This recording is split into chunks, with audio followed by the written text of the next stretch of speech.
The laughter echoed across the mess hall as 5 recruits circled the lone woman at table 12. "You sure you're in the right place, ma'am?" one sneered, his voice dripping with condescension. She didn't look up from her coffee, didn't flinch at their mocking grins. What happened next would teach them the most important lesson of their military careers. Want to know what transformed 5 cocky recruits into silent, respectful sailors in under 30 seconds? Hit that subscribe button and tell us where you're watching from in the comments below. Chief Petty Officer Sarah Chen sat quietly at the corner table, her weathered hands wrapped around a standard-issue ceramic mug. At 47, she carried herself with an economy of movement that spoke of someone who had learned to conserve energy for when it truly mattered. Her salt and pepper hair was pulled back in a regulation bun, shorter than most female sailors preferred, practical rather than fashionable. Deep lines etched the corners of her eyes, not from laughter, but from squinting through countless sunrises over hostile waters and scanning horizons for threats that might never come. She wore civilian clothes today, faded Levi's that had seen better decades, broken-in hiking boots with salt stains around the eyelets, and a plain gray Navy Exchange t-shirt that hung loose on her compact frame. To the untrained eye, she looked like any contractor or civilian employee grabbing a meal at Naval Base Coronado, but there were tells for those who knew how to look.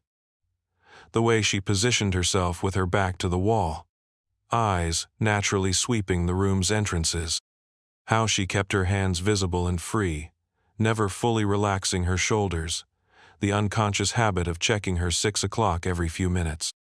The mess hall hummed with the familiar cacophony of military life-steel trays clattering against tables, the hiss of industrial coffee makers, conversations mixing English with the universal language of military acronyms and gallows humor. The California sun streamed through high windows, highlighting dust motes that danced above tables filled with sailors grabbing quick meals between training rotations. The air carried the competing aromas of institutional food, disinfectant, and that peculiar smell of a building that housed too many people in too small a space. Note, unpleasant, just distinctly military. Chen had chosen this table deliberately. It offered clear sightlines to both exits and positioned her away from the main flow of foot traffic. Old habits.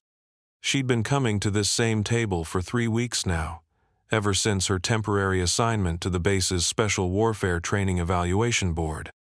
Most of the permanent personnel had learned to give her a respectful nod, recognizing something in her bearing, even if they couldn't place exactly what.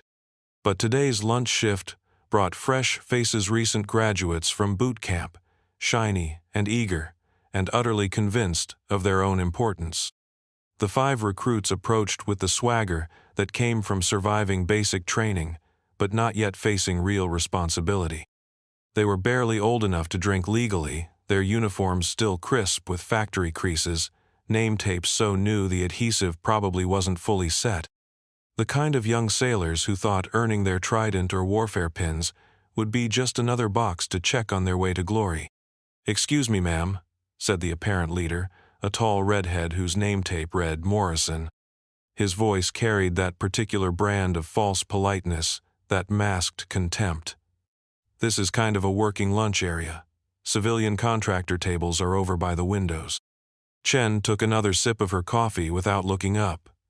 It was terrible coffee, a military standard, but it was hot and caffeinated, which met her minimum requirements.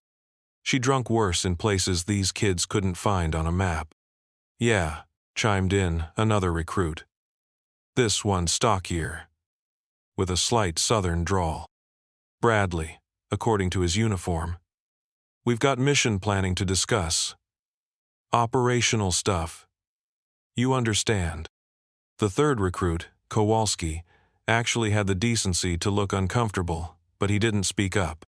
The fourth and fifth, Garcia and Matthews, flanked Morrison like a poorly trained honor guard, feeding off their leader's confidence and mistaking his arrogance for leadership. "Come on, lady," Morrison pressed, his voice getting louder. "We're trying to be polite here. Don't make this weird. Other diners were starting to notice. Conversations quieted at nearby tables as sailors turned to watch the confrontation unfold. Some looked amused. Fresh meat always provided entertainment. Others seemed uncomfortable, sensing something off about the whole situation but unable to put their finger on what. Bradley leaned in closer, close enough that Chen could smell the Axe body spray he'd apparently bathed in. Look, I get it. You probably worked hard to get your contractor gig. But this is where the real warriors eat. The people who actually serve. That drew a few chuckles from the growing audience. Morrison grinned, emboldened by the attention. Maybe you should head over to the Exchange Food Court. I hear they have a nice Subway. Chen finally looked up, her dark eyes meeting Morrison's with a calm that somehow made him take a half-step backward. She didn't speak, didn't argue, didn't justify her presence. She simply observed them with the patience of someone who had waited motionless in spider holes for days, watching enemy compounds through rifle scopes, measuring the rhythm of human movement and waiting for the precise moment when action would matter most. The silence stretched uncomfortably. Morrison's grin faltered slightly, but he pushed forward. Seriously, what's your deal? You speak English? Maybe she's lost, Garcia suggested with a laugh. Happens to civilians on base all the time. Matthews, apparently the comedian of the group, stage whispered loud enough for half the mess hall to hear. $10, says she's somebody's mom trying to find her sailor boy. The laughter that followed was cruel and sharp, the kind that came from pack mentality and the intoxicating rush of feeling superior to someone else. Chen absorbed it all without reaction, her face as impassive as carved stone. She'd faced down insurgents, pirates, and enemy special forces. 5 untested kids with fresh haircuts, and an overabundance of testosterone, barely registered as a threat. The mess hall had grown quieter now, conversations dying as more people turned to watch the spectacle. Even the kitchen staff had slowed their work, craning their necks to see what was happening. Morrison basked in the attention, mistaking the silence for approval rather than the uncomfortable fascination people felt when watching a car accident in slow motion. Just then, Petty Officer First Class Williams approached from the serving line, tray in hand. Williams was a lifer, 22 years in the Navy, and he'd seen enough to recognize when junior personnel were about to step in something they wouldn't be able to scrape off their boots. But he also knew better than to interfere without cause. The Navy had its own ecosystem, and sometimes lessons had to be learned the hard way. Problem here? Williams asked, though his tone suggested he hoped the answer was no. Morrison straightened up, apparently viewing Williams as validation of his authority. No problem, Petty Officer, just helping this civilian find her way to the appropriate seating area. Williams looked at Chen, taking in her bearing, her positioning, the way she held herself. Something nagged at him, something familiar, but he couldn't quite place it. Ma'am? You need assistance? Chen shook her head slightly, a barely perceptible movement. Her voice, when she finally spoke, was quiet but carried clearly in the now silent mess hall. I'm fine here. Thank you, Petty Officer. The voice made Williams take a second look. There was something in the cadence, the precise diction, the automatic respect for his rank despite her civilian appearance. But Morrison was already talking over her. See? We tried to be nice about it. But if she's going to be stubborn... He reached toward Chen's tray as if to remove it himself. Come on, lady. Don't make us... Chen's hand moved. It wasn't fast in the Hollywood sense, all flashy and dramatic. It was economical, precise, born from thousands of hours of training, where wasted motion meant death. Her left hand intercepted Morrison's wrist, applying just enough pressure to a specific nerve cluster to send shooting pain up his arm, without causing visible damage. Her right hand simultaneously cleared her coffee mug from potential spill range while she shifted her weight to a more stable position. Morrison yelped and jerked backward, cradling his wrist. What the hell? But he stopped mid-sentence because Chen was standing now, and as she rose, her loose t-shirt shifted. The movement revealed a partial view of an intricate tattoo on her left shoulder, black ink that disappeared under her sleeve. What was visible showed the distinctive outline of an eagle, clutching something in its talons, with numbers below it that made Williams's coffee mug freeze halfway to his lips. The number sequence was burned into every special warfare operator's memory. 5805. The SEAL team designation wasn't fully visible, but Williams had spent enough time around special operations personnel to recognize the style and significance of the ink. More telling was the small scar visible just above her collarbone, perfectly round mark that could only come from one thing. "Holy shit," Williams whispered, loud enough for the nearby tables to hear. Chen smoothly pulled her shirt back into position, the tattoo disappearing as if it had never been there. But the damage was done. Morrison stood frozen, his cocky grin replaced by confusion and growing alarm. The other recruits sensed the shift in atmosphere, their earlier bravado evaporating like steam. Williams set down his tray with deliberate care and came to attention. Not the casual acknowledgement he might give a contractor or civilian employee, but the sharp, respectful posture reserved for someone who had earned it through blood and sacrifice. "Ma'am," he said, his voice carrying a formality that made every sailor within earshot turn to look. Before Chen could respond, the mess hall doors burst open with the distinctive, authoritative bang that announced the arrival of someone with actual power. Commander Patricia Hayes strode in, her dress blues crisp despite the California heat, ribbons arranged in perfect rows that told their own story of 2 decades of naval service. She was scanning the room, clearly looking for someone, when her eyes fell on the tableau at table 12. Hayes had been expecting to find Chief Chench had been looking for her to discuss the morning's training evaluation reports. What she hadn't expected was to find her surrounded by a group of obviously agitated recruits, with half the mess hall watching like it was dinner theater. The commander's expression went from professional to ice-cold in the span of a heartbeat. She'd worked with Chen for 2 weeks now, had read her service record, knew exactly who and what she was dealing with.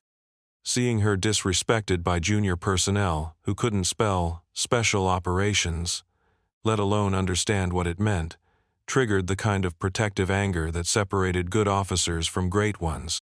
"Attention on deck," Hayes barked, her command voice cutting through the mess hall like a blade.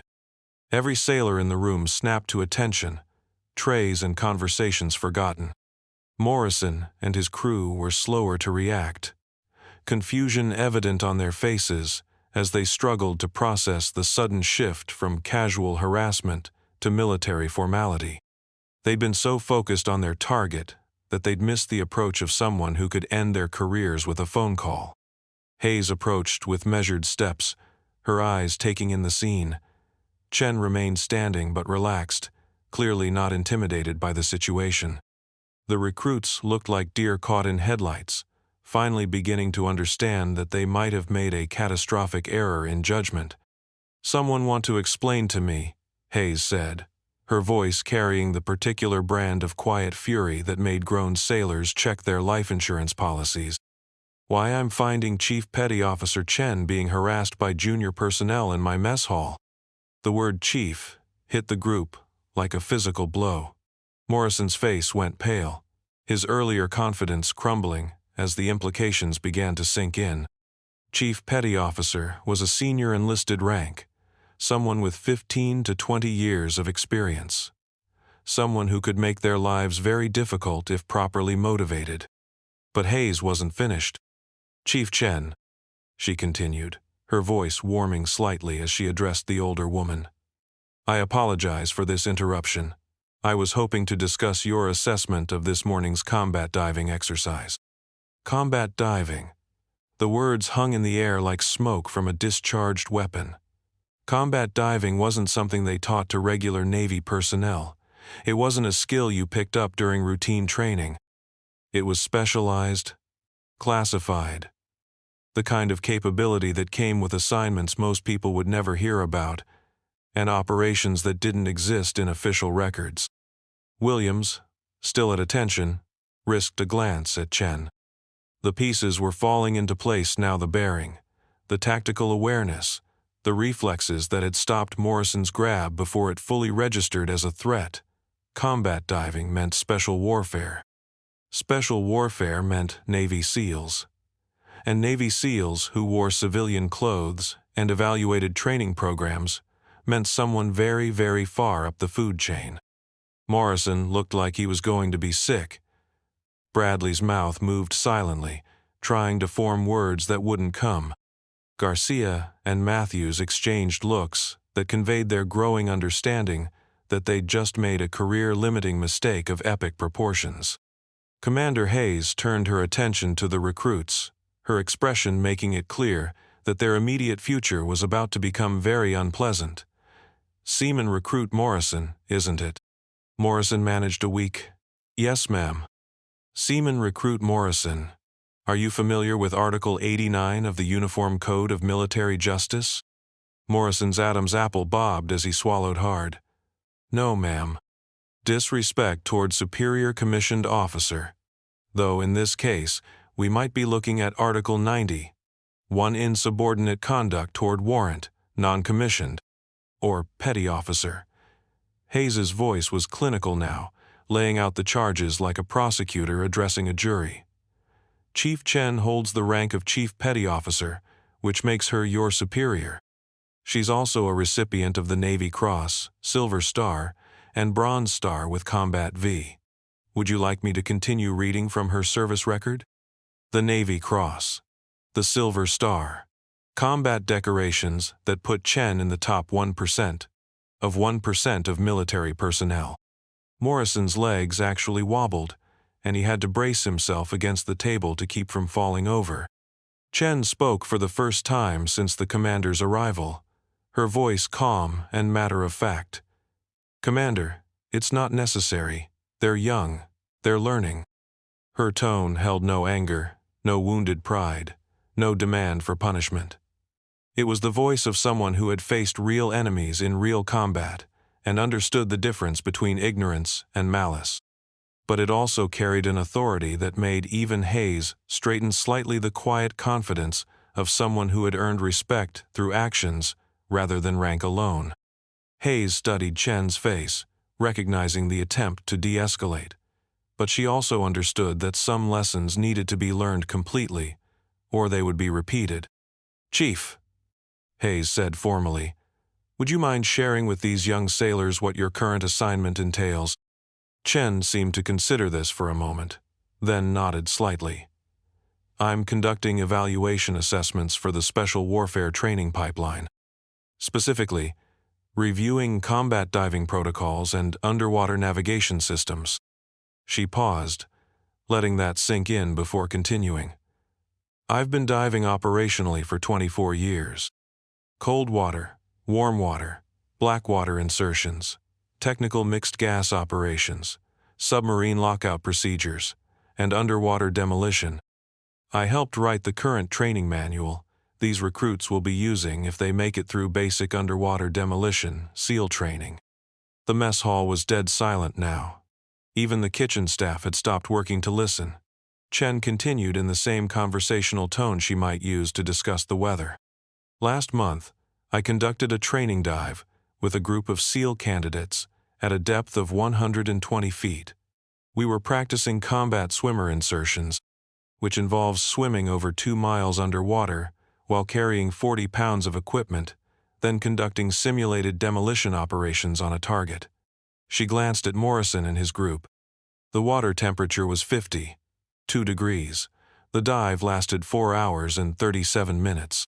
Morrison looked like he was about to faint. Bradley was staring at Chen as if she'd just announced she was from another planet. The other recruits seemed to be processing the fact that they'd been mocking someone who could probably kill them all with her bare hands while holding her breath underwater. But Chen wasn't done. She reached into her pocket and pulled out what looked like a standard military challenge coin, placing it on the table with a soft metallic clink. But this wasn't a standard coin. This was matte black metal with gold inlay, the kind of challenge coin that was earned rather than issued, carried by people who had done things that couldn't be discussed in congressional hearings. "This represents Operation Neptune's Fork," she said quietly. "Classified Counterterrorism Mission, 2019. Successful recovery of American hostages from a hostile submarine in international waters. Depth, 340 feet. Duration, 14 hours. Water temperature, 38 degrees. Williams actually took a step back. Operation Neptune's Fork had been mentioned in military intelligence briefings, but the details were classified above his pay grade. All he knew was that it had involved Navy SEALs, that it had been successful, and that the people involved had received commendations that weren't discussed in public. Commander Hayes picked up the challenge coin, examining it with obvious respect before returning it to Chen. Chief Chen was the senior enlisted advisor for that operation. She led the underwater insertion team that made the rescue possible. The weight of this revelation settled over the mess hall like a blanket. These weren't just abstract stories about a career military woman. These were recent operations, current capabilities, the kind of resume that put Chen in the same category as the special operations legends whose exploits filled military history books. Morrison finally found his voice, though it came out as barely more than a whisper. "Chief, we didn't know." Chen looked at him with something that might have been compassion.